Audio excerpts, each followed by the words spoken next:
नमस्ते दोस्तों, कैसे हैं आप लोग। तो हम लोग फिर से गीता में आपके साथ आ गए हैं। 26 श्लोक है, some offer their senses of hearing into the fire of restraint while others offer the other sense objects themselves into the fire of the sense। हाँ, इसमें बुद्ध की शायद टीचिंग्स आ सकती हैं। बुद्ध कहते थे ना कि ऐसी चीज़ें सुनो, ऐसी चीज़ें सोचो, ऐसी चीज़ें करो जो भविष्य में आने वाली तकलीफ़ों को ख़त्म कर सके। कहते थे लाइफ सफरिंग है, लेकिन ये सफरिंग ख़त्म हो सकती है, भविष्य में आने वाली सफरिंग ख़त्म हो सकती है। उनकी शुरुआत यही थी बुद्ध की टीचिंग्स की कि लाइफ में सफरिंग है, पहले उसको देखो। और फिर वहाँ से निकल के आता है जो कृष्ण कह रहे हैं।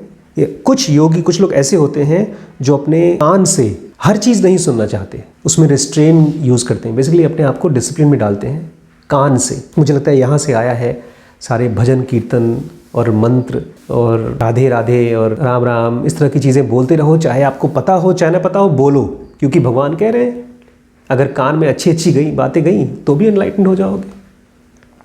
अब एक आदमी एक फिल्म देख रहा है जिसमें वायलेंस है या जिसमें कोई अभद्र चीज़ है, वो एक सेंस ऑब्जेक्ट है जो हमारे आँख के ज़रिए, हमारे कान के ज़रिए ब्रेन में जाएगा और उसको एक्साइट करेगा, और ब्रेन का वो पोर्शन डेवलप होगा जो फिज़िकल के प्रति अट्रैक्ट होता है।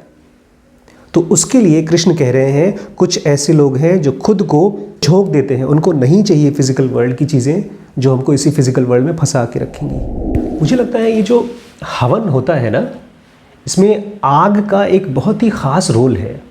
आग बड़ी अलग टाइप की एलिमेंट है, वो हर चीज़ को गायब कर देती है। इस नेचर में पानी एक ऐसा एलिमेंट है जो बीज का पौधा बना करके पेड़ बना देगा, लेकिन वहीं पर फायर वो एलिमेंट है जो बीज के अंदर के कोड्स को, उसके अंदर के पेड़ को जलाकर ख़त्म कर देगा।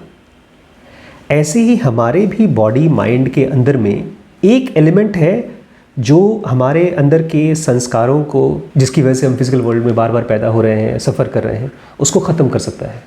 और वो एलिमेंट को ट्रिगर करने का तरीका है सैक्रिफाइस, अंदर में आहुति देना। तो कृष्ण कह रहे हैं जब आप सही तरीके से एंजॉय करते हो अपने सेंसेस को, अब ये सही तरीका कोई और नहीं बता सकता, आप मुझे नहीं बता सकते। आप अपनी जॉब कर रहे हैं, उससे पैसा कमा रहे हैं क्योंकि आपका घर चलेगा, लेकिन कब वो चीज़ आपका डिस्ट्रैक्शन हो जाता है, क्योंकि बहुत से लोग ऐसे हैं जो नौकरी करते हैं, फ्रस्ट्रेटेड होते हैं, उसके बाद परेशान हैं, इसलिए जाकर शराब पीते हैं या जाकर के घर पे लड़ाई करते हैं। कभी सवाल भी नहीं उठता है कि राइट एक्शन क्या है, राइट एन्जॉयमेंट क्या है, कोई और नहीं बता पाता, पूछते भी नहीं लोग। ये कॉन्सेप्ट ही अपने आप में एज अ सोसाइटी डिस्कार्ड कर दिया है हम लोगों ने, सैक्रिफाइस का कॉन्सेप्ट। इसलिए हम लोग क्या करते हैं पता है, जो लोग भी सैक्रिफाइस कर रहे हैं, दान पुण्य कर रहे हैं बहुत बड़े लेवल पे, हम उनको महात्मा बना देते हैं। हम तो नॉर्मल लोग हैं, वो महात्मा हैं, वो तो कर सकते हैं सब कुछ, त्याग बलिदान, हम नहीं कर सकते, हम तो भाई स्वार्थी हैं। बट यहाँ sacrifice is equal to, sacrifice एक तरह का जर्नी है जिसके ज़रिए आपका सेल्फ कंप्लीटली डिज़ोल्व हो सकता है। और अर्जुन को कन्फ्यूजन है कि मैं बड़ा काम करने जा रहा हूँ सब कुछ लड़ाई छोड़ छाड़ करके। 26 श्लोक में कृष्ण कह रहे हैं कुछ लोग हैं जो अपनी सेंसेस को फायर ऑफ रिस्ट्रेन में डाल देते हैं। फायर क्या है? फायर वो एलिमेंट है जो ख़त्म कर देगी, जला देगी। और सेंसेस क्या है? बाहर की चीज़ें जो हमको एक्साइट करेंगी और अट्रैक्ट करेंगी। तो एक तो वो हो गए जो लोग भगवान को जाकर के, देवी देवताओं को कुछ ऑफर कर रहे हैं। दूसरे वो हो गए जिसमें बहुत डेप्थ में जाना चाहिए हमको, कि खुद को ही झोंक देता है आदमी ट्रूथ के लिए। नेक्स्ट श्लोक में कृष्ण कह रहे हैं, मुझे लगता है ये स्टेप बता रहे हैं खुद को झोंकने का, कि आप इस आँख ना अपने बॉडी से, अपने सेंसेस से अपनी लाइफ को एंजॉय कर सकते हैं, लेकिन उसमें से कुछ समझदार लोग ऐसे हैं जो पूरी तरह से अपने आप को एंजॉय नहीं कराते, अपने आप को बेहोश नहीं कर देते। उसमें से कुछ लोग हैं जो कंट्रोल कर करके, रेगुलेट कर करके अपने सेंसेस को खेलते हैं। जैसे कोई घोड़ा या कोई कार चलाए तो बहुत स्पीड में नहीं चलाते, ऐसे ही अपने सेंसेस को बहुत स्पीड में, बहुत ज़्यादा इन्वॉल्व नहीं करते बाहर की चीज़ों में। जो आदमी सही तरीके से एंजॉय कर रहे हैं वो कहीं ना कहीं सैक्रिफाइस में ही हैं। अगर मान लो मुझे आपके अलावा कोई और लड़की अच्छी लगती है, देखने में पसंद आती है, और इस चीज़ को मैं देख लेता हूँ और देख करके इसको मैं डिज़ोल्व करता हूँ, तो ये भी एक तरह का सैक्रिफाइस है। इसके अलावा कृष्णमूर्ति इस चीज़ को कैसे करते थे? उनको जब अपने अंदर में किसी के प्रति ये फीलिंग आती थी कि मैं उससे अटैच्ड हो रहा हूँ, तो उस फीलिंग को देख करके वो उस आदमी को कुछ दिन के लिए अपने आप से अलग कर देते थे। तो वो एक तरह का सैक्रिफाइस है। और इससे होता क्या है, गीता डिफ्रेंशिएट करती है डिज़ायर्स में। दो तरह की डिज़ायर्स, एक तो होती हैं जो लोअर डिज़ायर्स होती हैं, वो डिज़ायर्स आपको फिजिकल बॉडी और फिजिकल वर्ल्ड में फिर से घसीट के लेकर आती हैं।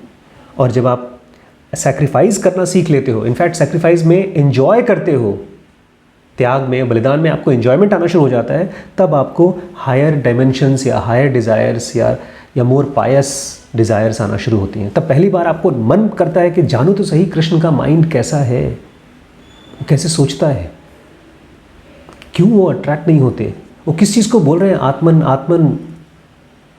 तब पहली बार आपका इमोशंस डेवलप होता है उसके लिए। जैसे एक बच्चे के लिए खेल कूद में है, ऐसे ही तब आप रोक नहीं सकते।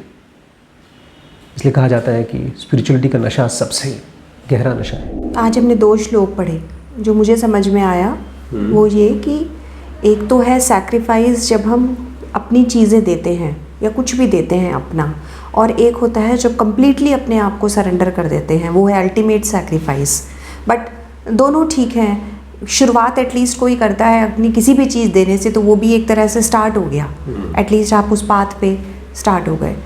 और दूसरा सेंस ऑर्गन्स के बारे में बात किया है कि जो हमारी सेंसेस हैं, वो बाहर की जो भी सेंसेशंस आती हैं वो हमारी सेंस ऑर्गन्स के थ्रू माइंड में एक्सपीरियंसेस देती हैं।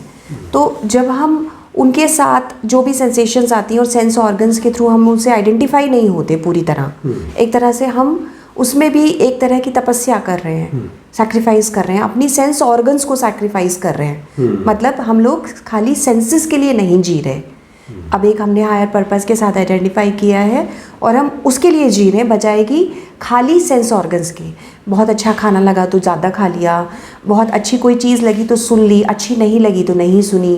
तो वो कम्प्लीटली हम सेंसेस के हिसाब से मूव कर रहे हैं। तो वो ये कह रहे हैं कि अल्टीमेट सैक्रिफाइस वो है जब हम सेंस ऑर्गन्स को भी सैक्रिफाइस कर देते हैं।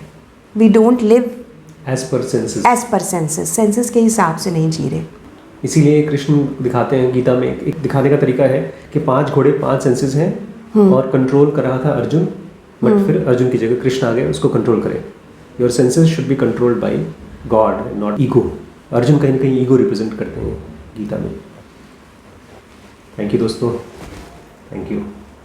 आप लोगों के कमेंट्स बहुत इंपॉर्टेंट होते हैं हमारे लिए, हम हर एक कमेंट को पढ़ते हैं, इसलिए कमेंट करके ज़रूर बताइएगा आपको क्या समझ में आया और किस टाइप की वीडियोज़ आप देखना चाहते हैं।